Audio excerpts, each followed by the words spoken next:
The United States mourns after a tragic night. A U of A alum shares her experience covering the Las Vegas mass shooting. College campuses are the #1 contributor of food waste and landfills. I'll have more of how you can make a difference in your dining halls tonight. A popular October festival took place this weekend. Find out what drink brings everyone together.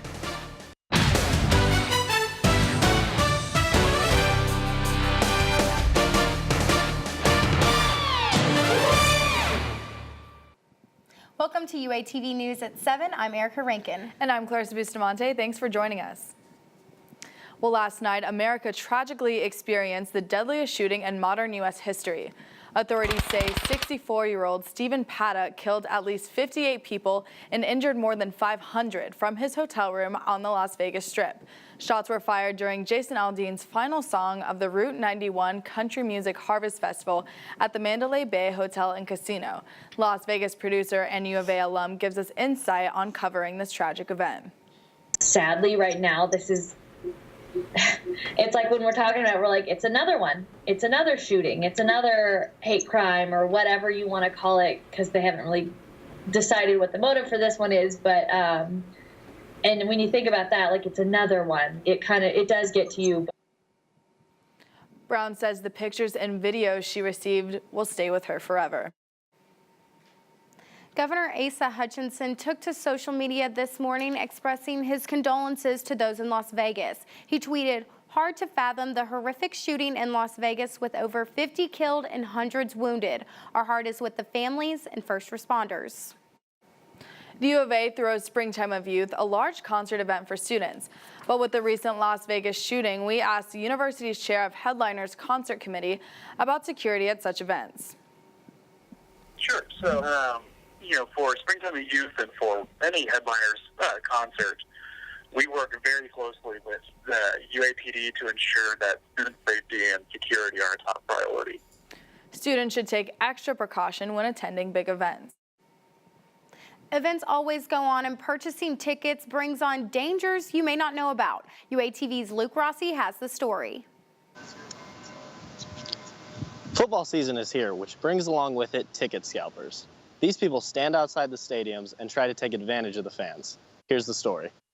On Saturday, Arkansas and Texas A&M fans traveled to Dallas for the Southwest Classic football game. Whenever there's a sporting event, there's bound to be ticket scalpers. $5, Ticket scalping is when someone buys tickets then resells them at the event.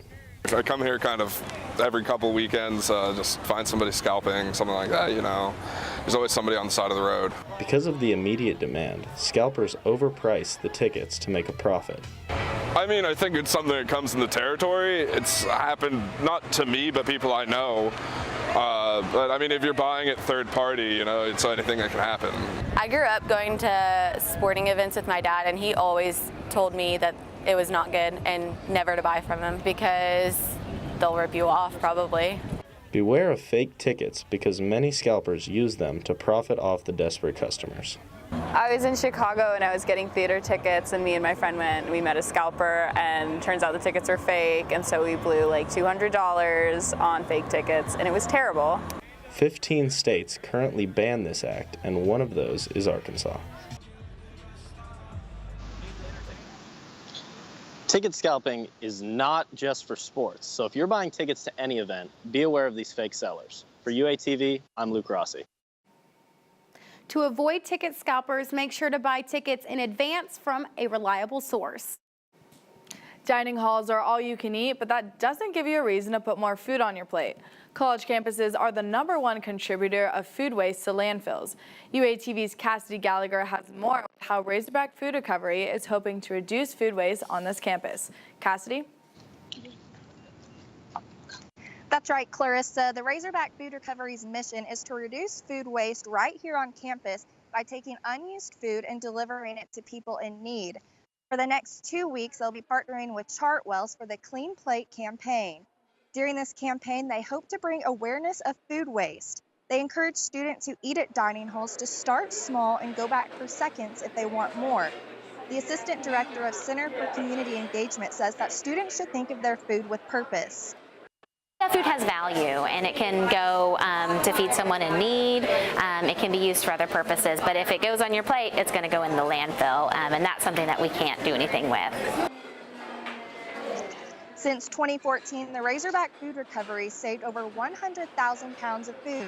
At the end of the campaign, Chartwells will donate the amount of food recovered to the on-campus food pantry. Reporting live on campus for UATV, I'm Cassidy Gallagher.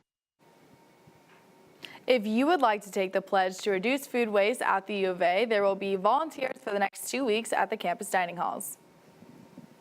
Fall is bringing in some cooler weather, and I'm pretty excited about it. What about you, Clarissa? Well, I'm always ready for some sweater weather, so let's send it over to UATV's Seth Campbell to see what he has to say. Well, unfortunately, guys, sweater weather is not here yet, but it will be. It's 78 degrees right now, feels like 83, so if you're bringing out your sweater, just put it back in the closet for just a little bit longer, but it's coming.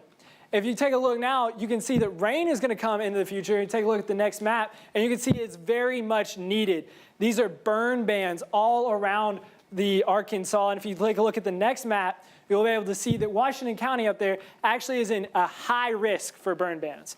So we'll have another look at your weather later on the show. Back to you guys at the desk. This weekend, a Northwest Arkansas event brought beer, music, and family together. UATV's Tyler Phillips is live with more on Oktoberfest. The Arkansas Brewers Guild presented the 3rd annual Fayetteville Oktoberfest. This party is more than just a good time. The benefits are critical to the existence of Arkansas brewing companies. Here's the story. To many adults, the idea of drinking beer and listening to a live band sounds like a pretty good evening. Especially in a place like this. The primary reason that we moved to the square is just because of the beauty. This year, by changing locations, the promoters also plan to make this drinking day more welcoming for families. You should be able to walk around with a beer and your kids, and a lot of families have responded very well to that. While the intention of Oktoberfest is to bring a lot of people together and celebrate with a few brews, there are other crucial benefits for the Arkansas Brewers Guild. From the guild side, I just like showing Arkansans how much great beer's being made in the state. What's just as critical as the promotion for these companies is the money raised by the Fayetteville Oktoberfest. Extremely important. This is our main source of revenue for the year.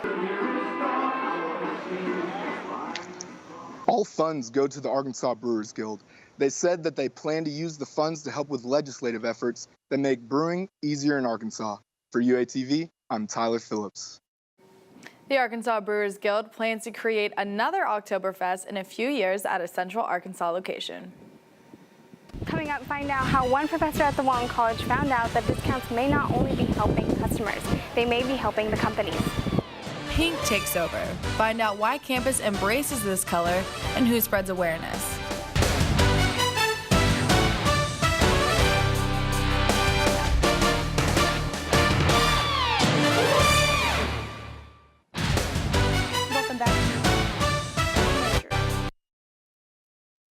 Promotional discounts to attract customers. One U of A professor conducted research to find out if those discounts actually help businesses financially.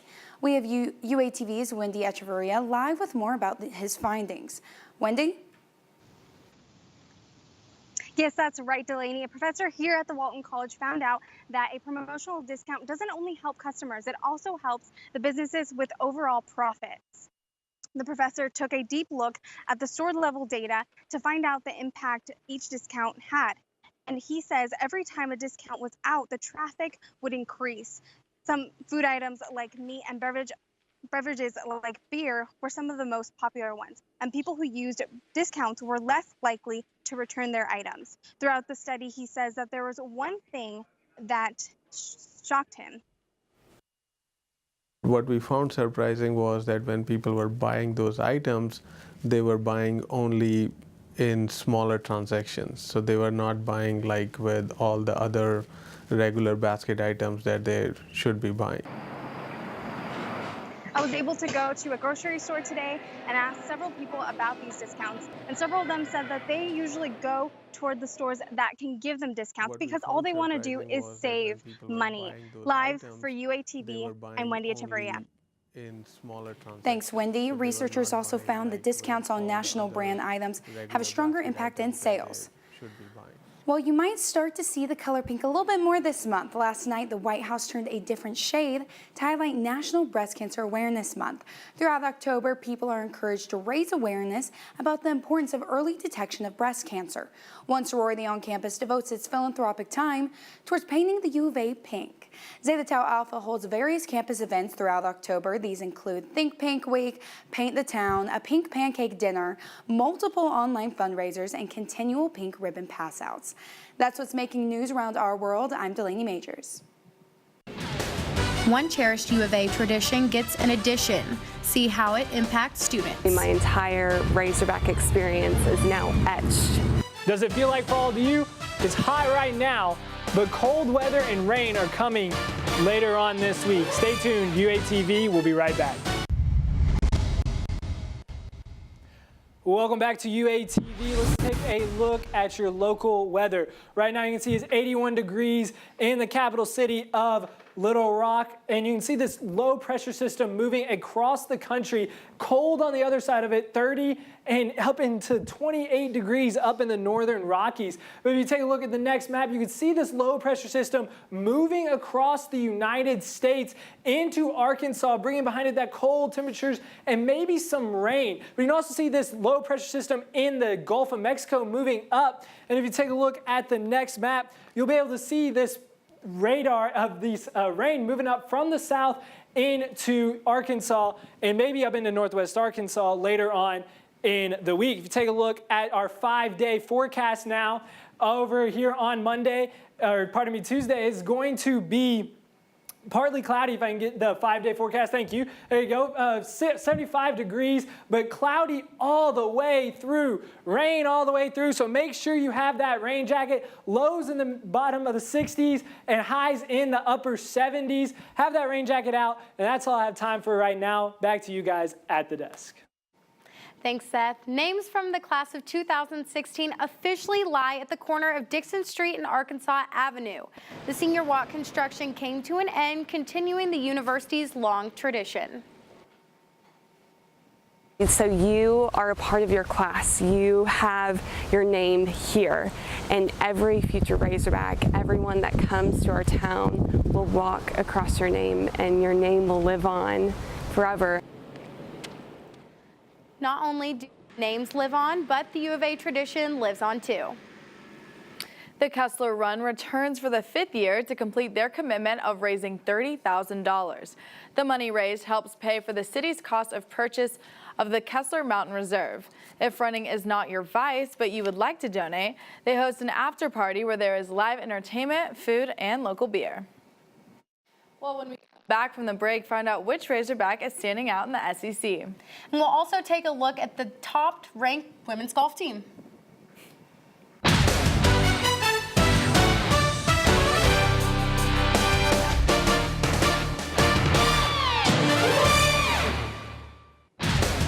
Welcome back to UATV Sports. I'm Caroline Hickman.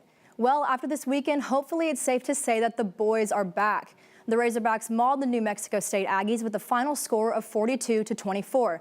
The team carried out a steady offensive performance, resulting in 3 airborne touchdowns and 3 rushing touchdowns on Saturday. The first touchdown of the game was delivered by a 38-yard pass from Austin Allen to sophomore Deion Stewart. The reception was Stewart's career longest and also his second touchdown of the season.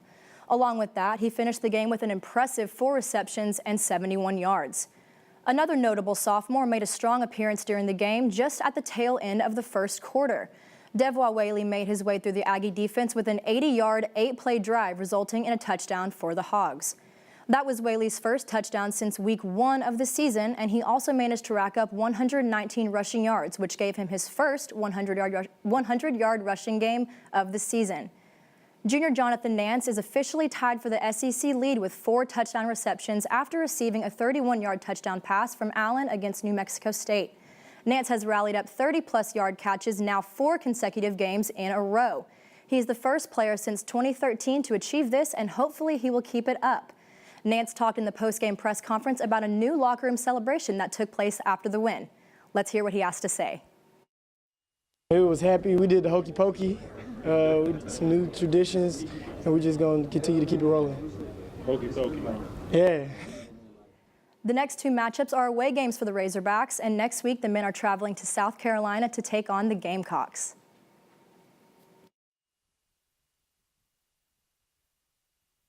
Been a pretty decent week for the Hogs, apparently. The continually top-ranked women's golf team finished first this weekend in the Annika Intercollegiate Tournament in Minnesota. The ladies led the pack by as many as 5 shots and finished the first round with a 2-stroke lead with an even par 288. Maria Fossey was named the defending champion of the event. She opened the tournament with a 2 under 70 and finished off strong with an eagle on the final hole. Arkansas women's head coach Shauna Estes Tyler said that Fossey is one of the best, if not the best, players in college golf. The team will continue play at the tournament through Tuesday. And taking things back to the field, Pro Hog Alex Collins may have finally found his wings with the Ravens. Collins' second to last game on the field with Baltimore gained a team and a personal career high of 82 rushing yards on just 9 carries. On Sunday against the Pittsburgh Steelers, Collins made himself well known by plowing 20-plus yards down the field at incredible speed, gathering the attention of the fans. After these past performances, you can probably expect to see more out of Alex Collins. Well, that's all the time we have for you tonight. Check us out on Twitter at UATV Sports to keep up with all things Razorback athletics. And after the break, we will look back into the weather one last time.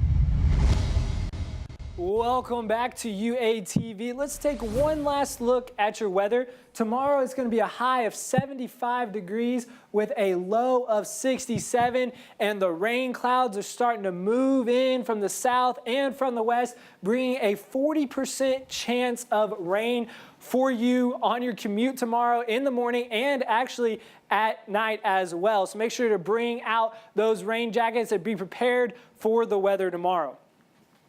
Well, guys, it is all that rain coming in tomorrow. You need to make sure, not to step in any puddles or anything like that, to make sure you don't track any mud into your house with your shoes. Or track any mud into the school, because today is National Custodian Appreciation Day, and they don't need that. My favorite custodian is Clement. Every time I see him, he just really makes me smile. He's just such a sweet soul. Well, unfortunately, that's all the time we have at UATV today. I'm Clarice Bustamante. And I'm Erica Rankin. Don't forget to follow us on social media. Thank you.